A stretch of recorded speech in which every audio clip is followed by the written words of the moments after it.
Salut à tous, excellente nouvelle aujourd'hui, en ce 20 octobre 2025, le président Kyoto Narcisse nous annonce qu'il ne briguera pas un nouveau mandat à la tête de l'Africa Sport. C'est vraiment une très très bonne nouvelle. Non pas que je sois un anti-QO TA, bien au contraire. J'estime que cet homme en fait a démontré déjà son attachement à l'Africa. Et il était là dans les moments difficiles, il a pris des coups pour l'Africa. Il était là également dans des périodes qui étaient bien plus heureuses. Mais clairement, aujourd'hui, son bilan est totalement catastrophique. L'Afrique a été au bord du précipice et vraiment, on peut lui rendre hommage justement d'avoir eu cette lucidité-là, de de s'éloigner de l'Africa et donc de permettre en fait à une nouvelle équipe de permettre en fait à une nouvelle équipe de prendre les rênes du club et de lui faire prendre en fait un tournant salvateur. Clairement, donc les élections qui sont prévues donc pour le 8 novembre prochain vont donc être un tournant. Et comme une bonne nouvelle, pardon, n'arrive jamais seule, on a également donc appris la victoire 2-0 face à l'ES Nagerville aujourd'hui. Et ça, c'est une excellente chose aussi parce que voilà, ça faisait un mois et demi à peu près, un mois et demi, 2 mois que l'Africa en fait était en panne sèche. Là, on va pouvoir repartir de l'avant et viser donc à nouveau les sommets de cette Ligue 2 donc, que l'on veut quitter depuis maintenant au moins 4 ans. Donc, si on veut partir, c'est clair qu'à un moment donné, il va falloir recommencer à gagner. Donc, c'est chose faite aujourd'hui. J'espère que ça va se poursuivre, même si je pense que cette saison, ça va être très, très, très difficile. Il faut se dire la vérité. On est descendu beaucoup trop bas pour remonter, surtout dans une poule qui est vraiment, vraiment difficile. Si un club comme Yamoussoukro FC a autant de mal, si un club comme Gagnon a autant de mal, imaginez l'Africa. Mais ça, c'est encore une autre affaire. En attendant, donc, bienvenue à Babou Eric. Je pense que les jeux sont faits déjà. La voie est libre pour lui. C'est pas plus mal. Babou est une légende du club. Et surtout s'il parvient à s'associer à ce que la précédente équipe avait de meilleur. Par exemple, je pense à Roger Boli, autour duquel il y avait quelques rumeurs ces temps-ci. Donc je pense que tout ça, ça coïncide. S'il a l'intelligence donc de s'associer aux meilleures compétences que compte l'Africa, bah ça n'en sera que plus profitable. C'est comme ça qu'on peut avancer. De toute façon, on n'a pas le choix. Tout est vicié par les textes actuels de l'Africa. L'Africa est un club qui réussit le tour de force de s'empêcher de respirer, de par même ses statuts, de s'empêcher de respirer, de s'empêcher d'avoir du sang nouveau. La première condition, par exemple, pour pouvoir être candidat à la fonction de président du bureau exécutif d'Africa, c'est d'avoir moins de 35 ans, d'avoir au moins 35 ans, pardon, et de ne pas avoir plus de 70 ans. Dans un pays aussi jeune que la Côte d'Ivoire, pourquoi imposer en fait un âge minimum? Donc ça veut dire que quelqu'un qui aurait 30 ans aujourd'hui, mais qui disposerait de la compétence pour pouvoir relever l'Africa et des moyens de sa politique, on lui interdirait de venir à l'Africa, ou une personne de 72 ans qui aurait les moyens et la compétence pour pouvoir parvenir à ses fins. Pareil, on lui dirait non, qu'il est trop vieux. Ça n'a aucun sens. Ça n'a absolument aucun sens. Mais surtout, le pire est à venir. Pour pouvoir être candidat, il faut avoir déjà occupé des fonctions de responsabilité au sein du club. Et il faut avoir été membre de l'Africa depuis au moins 2 ans sans discontinuer. Partout dans le monde, on voit des clubs qui sont repris par des fonds étrangers, etc. Et voilà, c'est comme ça que fonctionne le foot en fait. Il faut s'ouvrir aux opportunités, etc. Bien sûr, il faut pas perdre son âme, mais c'est certainement pas en restant en vase clos là entre nous enfin entre nous, entre les gens qui sont entre les gens qui sont habitués aux arcades de l'Africa, que ce club-là va progresser. Au contraire, un club c'est comme une maison. Il faut ouvrir les fenêtres pour que les gens puissent respirer, pour qu'on puisse respirer à l'intérieur, pour avoir donc de l'air frais et clairement, c'est clairement ce dont on a besoin. On a besoin d'idées nouvelles, on a besoin d'idées efficaces, à commencer ne serait-ce que par le merchandising. Je vous donne une anecdote. Mon frère était en Côte d'Ivoire à la fin de la saison dernière. On devait être au mois d'avril par là. Et donc, je lui demande de me ramener un maillot de mon club de cœur. Il va au siège à Bonoumin. Déjà, on se demande pourquoi est-ce que la boutique du club se trouve à Bonoumin. Pourquoi on met pas la boutique du club dans une commune plus populaire comme Treichville, comme Yopougon ou autre. Enfin bref, passons. Et il demande un maillot. On lui dit non, qu'il n'y a pas de maillot disponible. On était à la fin de la saison. Quand on se souvient l'état d'esprit des membres associés à l'époque, on était plein d'espoir. On était à deux doigts de remonter en Ligue 1, etc. On se rappelle, c'était à la veille de la marée vert et rouge qui était allée à Agboville pour ce match capital. l'équipe, la précédente équipe n'avait pas eu la présence d'esprit de rendre disponibles des maillots qu'on aurait pu vendre et pour pouvoir renflouer les finances du club qu'on divide.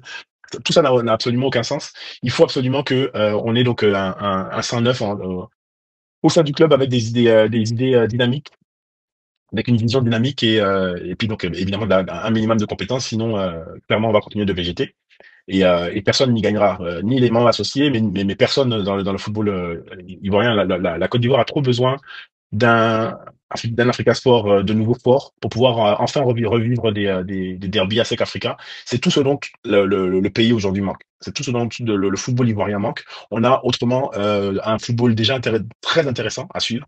Il suffit de voir quelques matchs. Par exemple, il suffit de voir la FAD jouer, par exemple, aujourd'hui pour se rendre compte que déjà le niveau des équipes en Côte d'Ivoire est tout à fait satisfaisant si on le compare à ce qui se fait dans la sous-région ou même à l'échelle du continent. Et on a tous les ingrédients qui sont déjà en place. Il ne nous manque que la passion. Et la passion, ben, elle repose sur des derbies. La SEC Africa, les derbies à SEC Africa, par exemple, ça suscite une passion populaire qui rend ensuite un football local absolument irrésistible. Autrement, tous les ingrédients sont là. On a déjà une formation qui est ultra performante. Il suffit de voir les sélections U17 évoluer. Faut se rappeler que donc dans la sélection U17, l'immense majorité des jeunes qui évoluent là jouent dans le championnat local. Donc déjà, ils sont formés en Côte d'Ivoire et ils jouent dans les championnats locaux. Donc si les U17 ont un bon niveau, ça veut dire que le championnat national a un bon niveau. Et c'est mathématique. Et donc, selon moi, les U17 sont le baromètre du football local. Alors, pour réaliser que on a donc en sélection U17, on a fait un excellent parcours au Maroc. On se rappelle lors de la CAN dernière, à la CAN U17 en mars de cette année. On a fait un excellent parcours également à l'UFOAB et on s'apprête donc à aller à la Coupe du Monde U17 et à chaque fois d'ailleurs c'est un groupe renouvelé. Alors on peut en discuter, hein, c'est vrai qu'on ne comprend pas pourquoi est-ce que les Djarasuba, par exemple, qui avait fait une Djarasuba, Gobei, Kwadjo Mobio, etc., qui avaient fait un beau parcours au Maroc, pourquoi est-ce on les a pas revus à l'UFOAB et pourquoi est-ce qu'on ne les voit pas là maintenant à la Coupe du Monde? Alors ça c'est vrai, mais c'est un autre débat. Moi, ce que ça me démontre surtout, c'est que le football local est capable à chaque fois, à chaque compétition, de produire une génération de jeunes de très très très bon niveau. Et ça, c'est le baromètre du football local. Donc, on a une formation qui est très performante. On a des clubs qui s'organisent de plus en plus sur une grande partie du territoire, que ce soit à San Pedro par exemple, avec le FC San Pedro. Donc, j'ai parlé de Yamoussoukro, qui en Ligue 2 dispose d'installations qui feraient pâlir un grand nombre de grands clubs africains. On a le stade qui se structure de plus en plus. On a le Stella qui a une très bonne politique depuis plusieurs années. On a la FAD également qui se structure et qui réalise par exemple cette année un beau parcours en Coupe de la CAF. Ils ont encore battu l'USM Alger de très belle manière après avoir battu Génération FC du Sénégal. Donc on a encore une fois une formation qui est performante. On a les clubs qui sont organisés et tout ça peut s'organiser autour d'une économie nationale qui est dynamique. Si la Tanzanie est capable d'avoir un championnat national fort économiquement, je vois pas pourquoi est-ce que la Côte d'Ivoire ne peut pas en faire de même. L'économie ivoirienne n'a absolument rien à envier à celle de la Tanzanie. Le tissu d'entreprise que compte la Côte d'Ivoire euh, n'a absolument rien à voir donc avec ce qui se fait ailleurs en Afrique et notamment par exemple en Tanzanie si on veut comparer ces deux pays. On a des entreprises privées qui peuvent sponsoriser les clubs et qui ont tout intérêt. Imaginez par exemple je sais pas une entreprise comme par exemple j'oublie là, le nom de l'entreprise là qui l'équivalent du Uber ivoirien là en tout cas j'ai quand même blanc, mais par exemple, une entreprise de transport a tout intérêt à sponsoriser un club ivoirien, par exemple. Et encore, sans même parler des entreprises privées, vous prenez par exemple tout le tissu d'entreprises parapubliques que nous avons, dans des entreprises dans lesquelles l'État dispose d'un droit de décision, d'un pouvoir de décision. C'est le rôle de la FIF de faire du lobbying auprès de l'État, justement, pour que en raison du rôle socio-économique que joue le sport et notamment le football en Côte d'Ivoire, que ces entreprises parapubliques utilisent ne serait-ce que par exemple 0,5% de leur budget, 0,3% de leur budget pour venir abonder le budget donc des Ligue 1 et Ligue 2 ivoiriennes. Ça permettrait de faire grossir là, les subventions pour chacun des clubs. Au lieu d'avoir 200 millions de francs CFA aujourd'hui, on pourrait avoir quasiment 1 milliard, sans aucun problème, 1 milliard de francs CFA par club. Et ces clubs-là, par contre, pour pouvoir toucher ces subventions, auraient un cahier des charges à respecter. Par exemple, chaque club, à l'image, par exemple, de ce que le club de Yopougon, le Racing Club d'Abidjan avait fait il y a 2 ans, donc en rendant gratuite l'accès au stade. Par exemple, bon, bah, chaque club devrait se voir imposer en fait donc un remplissage minimum, par exemple, du stade dans lequel il évolue, par exemple, pour pouvoir toucher la subvention. Chaque club devrait se voir imposer, par exemple, d'avoir en fait un centre de formation structuré, ou plutôt chaque centre de formation, pour pouvoir avoir en fait un permis d'exploitation délivré par la FIF, devrait s'affilier en fait à un club, etc. Quand je vois par exemple des structures de formation comme à Boisseau, qui sont capables de faire sortir de manière spontanée des joueurs comme Yann Diomandé, par exemple, qui en partant d'Aboisseau a explosé à Leganés, puis à Leipzig. Imaginez si une structure comme celle d'Aboisseau, par exemple, était affiliée donc à un club à Aboisseau. Par exemple, de mémoire, à l'époque, c'était, en tout cas, Aboisseau, par exemple, devrait pouvoir en fait avoir un club en Ligue 2 ou en Ligue 1, adossé à ce centre de formation-là, et ces structures-là feraient un tabac dans le championnat national. Et d'ailleurs, c'est même triste même que des joueurs comme Yann Diomandé partent en fait aussitôt de ces centres de formation. S'ils étaient adossés en fait, si ces centres de formation étaient adossés à un club, on pourrait imposer en fait à ces centres de formation, via bien sûr donc, des subventions fortes, hein, qui permettent de donner des moyens conséquents en fait à ces centres de formation, à ces clubs. On pourrait imposer à ces centres de formation un contrat de stagiaire, comme ce qui se fait en France, et qui impose donc à chaque joueur de rester pendant 2, 3 ans, les 2, 3 premières années de sa carrière, dans son club formateur, ou en tout cas sur le territoire national, et avant de pouvoir donc être vendu à l'étranger. Alors ça, ce serait donc grâce en fait à ces subventions, ces clubs-là permettraient de rémunérer, enfin pourraient donc rémunérer conséquemment leurs joueurs, de manière à ce que bien sûr ils ne soient pas exploités, hein. Il faut qu'il y ait non seulement un salaire minimum, mais même des salaires conséquents pour les joueurs, qui leur permet d'avoir un niveau de vie acceptable, etc.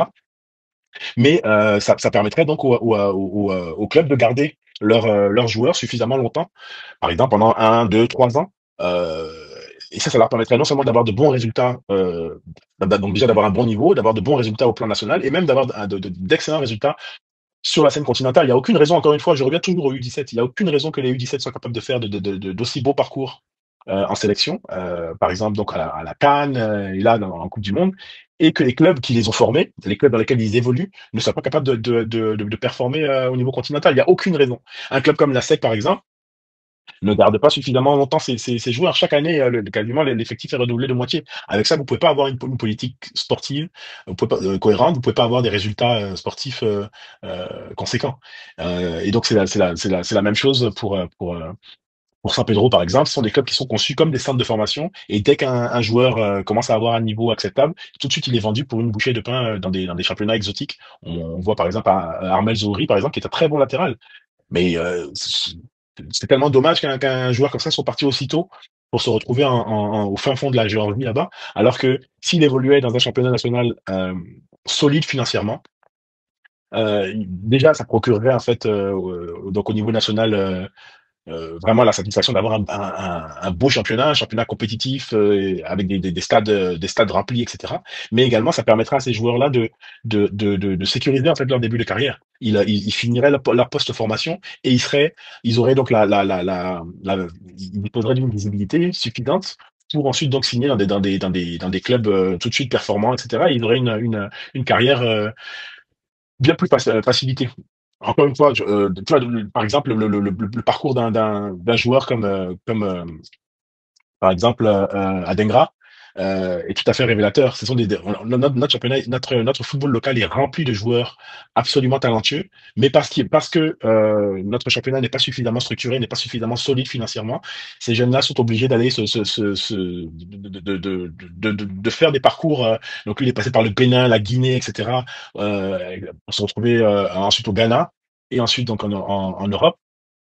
Et tout cela nuit en fait déjà à leur formation et à leur carrière. Imaginez le nombre de jeunes au moins aussi talentueux qu'Adengra, qui se sont perdus dans ces parcours-là, dans ces pérégrinations-là. Alors que si nous avions un championnat solide à leur offrir, déjà ce serait sécurisant pour eux. Ils pourraient même ne serait-ce que faire carrière en Côte d'Ivoire, ou lorsqu'ils partiraient de Côte d'Ivoire, ce serait vraiment pour signer dans des clubs valables, etc.